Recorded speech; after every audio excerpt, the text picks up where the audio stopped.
البدع والأهواء، أهل البدع العقائدية وأهل البدع السياسية. نقول بيننا وبينكم السلف، بيننا وبينكم الكتب، كان فيقول البدع بيننا وبينكم. الحمد لله رب العالمين، والصلاة والسلام على المبعوث رحمة للعالمين وعلى آله وأصحابه ومن تبعهم بإحسان إلى يوم الدين.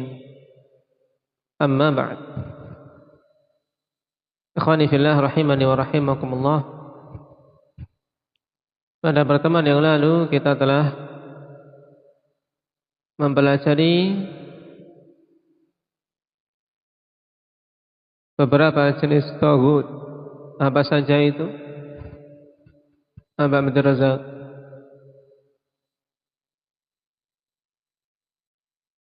Yang pertama, dari kembang-kembang taghut siapa?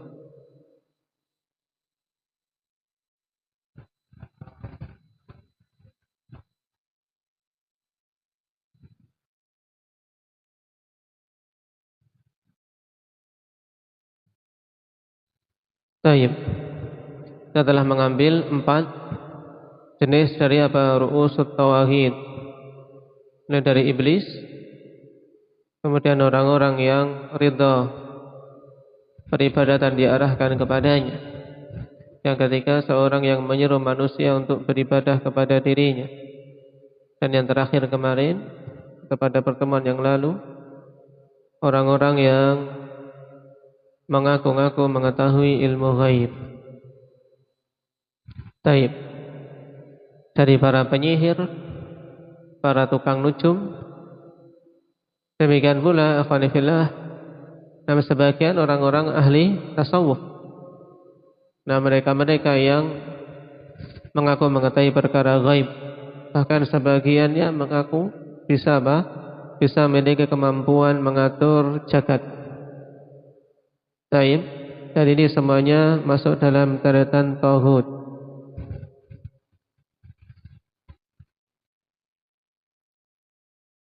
Kemudian yang kelima, kata Syekh Muhammad bin Abdul Wahhab rahimahullah ta'ala menukilkan perkataan Ibnul Qayyim, wa man hakama bi ghairi ma anzalallah, dan siapa saja yang berhukum dengan selain apa-apa yang Allah subhanahu wa ta'ala turunkan.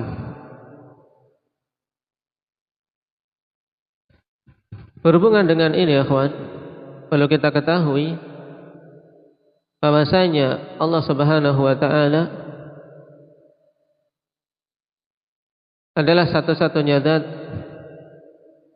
yang berhak untuk menetapkan hukum, dan hal ini merupakan salah satu dari cakupan sifat rububiyah Allah subhanahu wa ta'ala,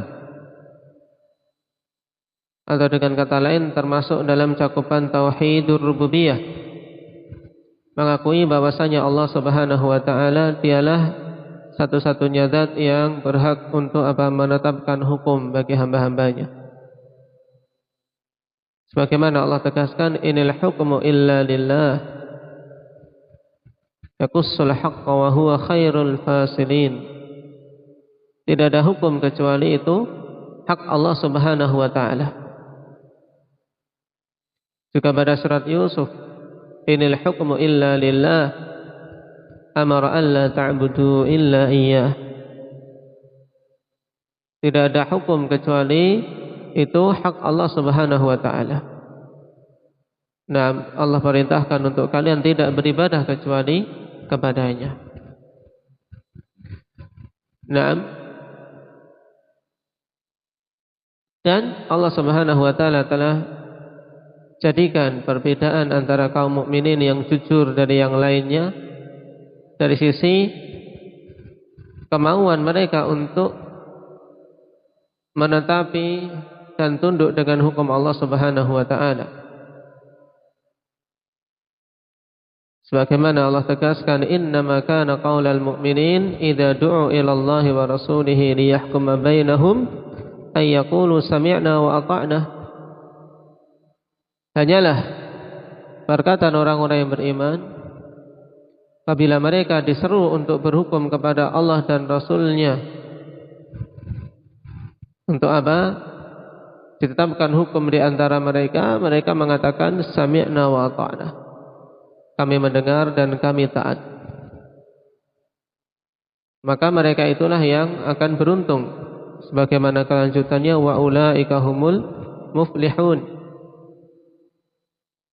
Demikian pula pada setiap perselisihan, syarat keimanan adalah apa? Kemauan untuk berhukum kepada Allah dan Rasul-Nya. Fa in tanaza'tum fi syai'in farudduhu ila Allahi war Rasul in kuntum tu'minuna billahi wal yaumil akhir. Jika kalian berselisih pada suatu perkara, maka kembalikanlah kepada Allah dan Rasul-Nya, jika kalian itu beriman kepada Allah dan hari akhir. Ini jelas akhwan, kewajiban seorang mukmin untuk berhukum dengan hukum Allah Subhanahu wa taala.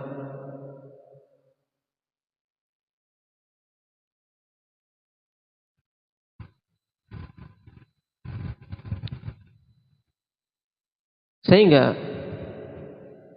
ketika seseorang keluar dari ketetapan ini, akhwanifillah, maka dia telah keluar dari apa? Ketaatan kepada Allah Subhanahu wa taala dan Rasul-Nya.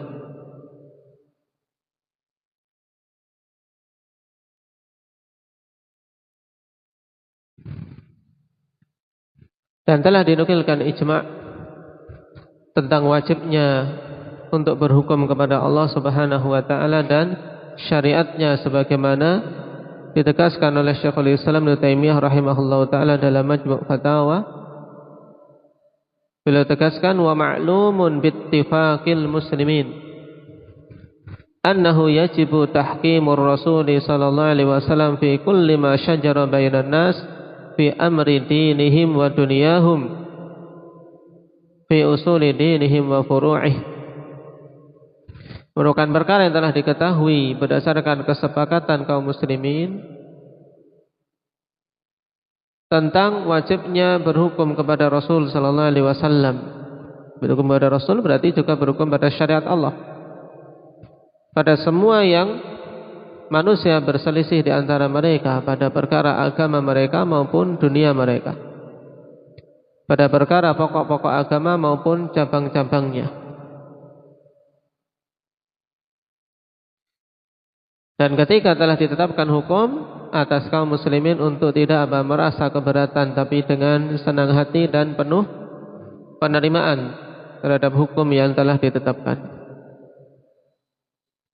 Nah, sekarang sisi kenapa man hakama bi ghairi ma anzalallah, siapa saja yang berhukum atau menetapkan hukum dengan selain yang Allah Subhanahu wa taala turunkan masuk dalam kategori taghut, dikarenakan tasyri', at-tasyri' yaitu penetapan syariat.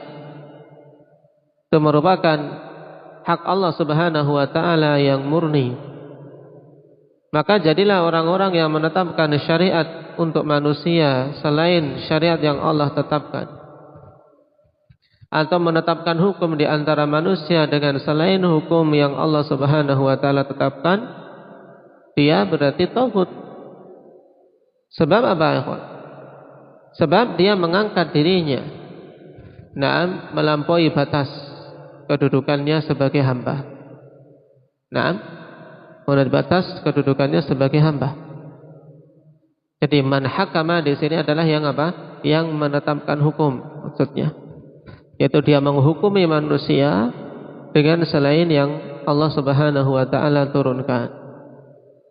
Sehingga seperti apa? Man syarra'a, seperti orang yang telah membuat syariat dengan apa? Selain syariat yang Allah Subhanahu wa taala tetapkan. Nah, disinilah apa? Sisi kenapa kok dikategorikan sebagai taghut, yang melampaui batas. Sisi melampaui batasnya harus dipahami penalarannya.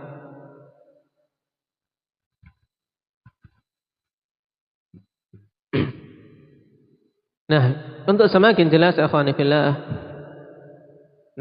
masuknya man hakama bi ghairi ma anzalallah dalam kategori taghut Ini bisa dilihat dari dua sisi.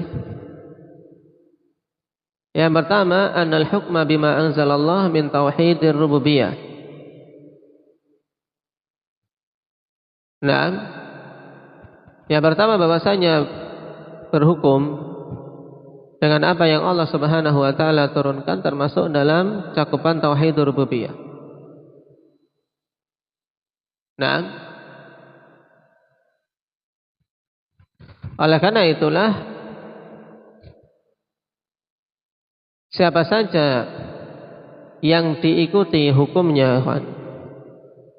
pada hal-hal yang dia tetapkan dengan selain yang Allah Subhanahu wa taala turunkan disebut arbaban min dunillah, ya tidak. Disebut arbab, Rabb selain Allah Subhanahu wa taala. Sebagaimana orang-orang Nasara ittakhadhu ahbarahum wa ruhbanahum arbaban min dunillah. Orang-orang Nasara menjadikan pendeta-pendeta mereka sebagai Rabb selain Allah. Kenapa? Karena ketika mereka menetapkan hukum dengan selain hukum Allah, mereka ikuti. Diikuti oleh apa? Oleh para pengikutnya. Sehingga taghut. Nah, masuk dalam kategori taghut. Dan hal ini juga masuk dalam apa? Menjadikan orang-orang yang menetapkan hukum dengan selain yang Allah turunkan tadi sebagai apa? Sekutu bagi Allah dalam tasyri', dalam penetapan hukum, dalam penetapan syariat. Padahal Allah telah mengatakan dalam surat Asy-Syura, am lahum syuraka'u syar'u lahum minad dini am lahum syuraka syar'u lahum minad dini ma lam ya'dzan bihillah. Apakah mereka memiliki sekutu-sekutu yang menetapkan syariat untuk mereka di dalam agama ini yang tidak Allah izinkan? Ini jelas mereka telah melampaui batas. Kenapa? Membuat dirinya sebagai tandingan dari sisi rububiyah terhadap Allah. Nah, ini sisi yang pertama.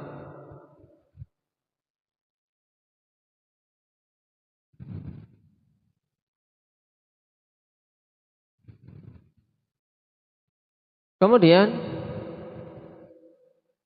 sisi yang kedua, Allah Subhanahu wa taala telah kaitkan at-tahakum, yaitu berhukum dengan apa yang Allah Subhanahu wa taala turunkan, dikaitkan dengan apa? Peribadatan kepada Allah semata. Menunjukkan sebagaimana ibadah itu harus diesakan, diserahkan kepada Allah saja, demikian pula kita harus mengesahkan Allah dalam apa? Penetapan hukum dan penetapan syariat.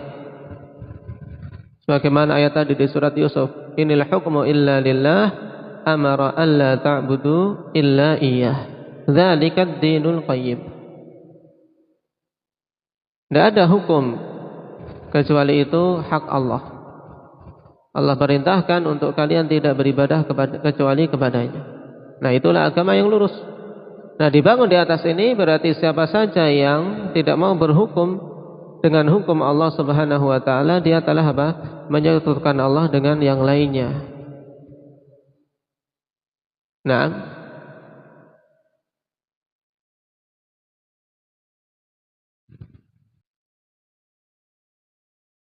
ini sisi yang kedua.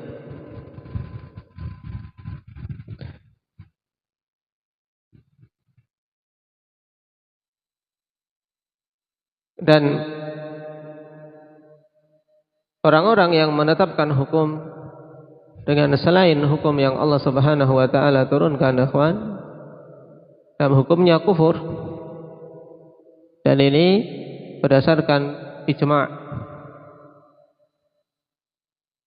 Sebagaimana ditegaskan oleh Syekhul Islam Ibnu Taimiyah, wal insan mata halal al-haram al-mujma' alaih aw harrama al-halal al-mujma' alaih aw baddala asy-syar'a al-mujma' alaih kana kafiran murtaddan bi ittifaqil fuqaha. Wa bimithli hadza nazala qauluhu ta'ala fi ahadil qaulain wa man lam yahkum bima anzalallah fa ulaika humul kafirun.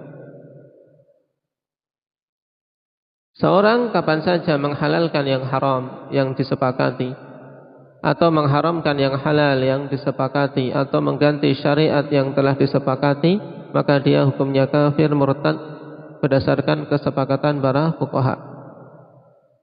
Nah, pada semisal inilah turun firman Allah Subhanahu wa taala menurut salah satu dari dua pendapat, "Faman lam yahkum bima anzalallah fa ulaika humul kafirun." Siapa saja yang berhukum dengan selain hukum Allah, maka mereka itulah nama orang-orang kafir. Baik, ini asalnya. Naam. Yang terjadi ijma' tadi yaitu yang menghalalkan yang haram yang disepakati, menunjukkan ikhwan seandainya dia menghalalkan sesuatu yang haram tapi tentang keharamannya diperselisihkan oleh para ulama, ada perselisihan, tidak masuk dalam kategori ijma'. Nah, sesuatu yang ada perselisihan, maka di sana pembahasannya lain. Baik.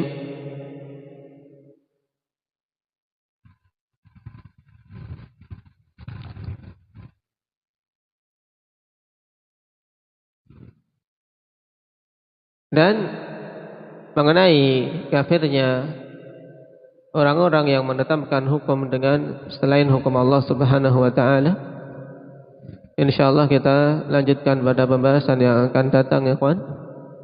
Nah, karena di sana ada hal-hal yang diperinci oleh para ulama agar kita tidak salah dalam memahami sisi yang disepakati dan sisi yang seseorang diberi uzur padanya.